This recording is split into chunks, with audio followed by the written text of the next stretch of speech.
cette pandémie était un reflet d'inégalités structurelles, systémiques au niveau des pays, puisque les premières victimes, c'était les personnes les plus défavorisées, et au niveau mondial, dans la mesure où il y a eu vraiment ceux qui ont eu accès au vaccin et ceux qui n'ont pas eu accès. Et quand, à la fin de la première année de la pandémie, les gouvernements ont dit « on a tout compris, on va faire ça de façon différente ». Vous vous rappelez, à l'époque, ils disaient « on va reconstruire de façon meilleure ». « We will build back better ».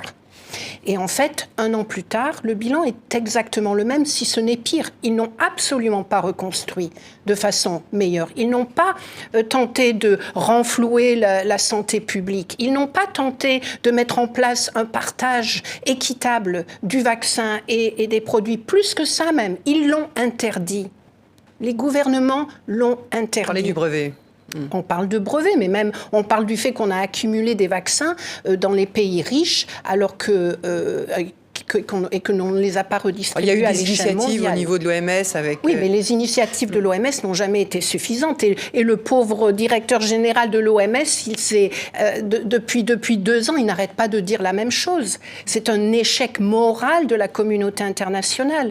Donc ça, pour moi, c'était un indice très fort d'une communauté internationale qui tournait le dos à la recherche mondiale de solutions à des problèmes conjoints.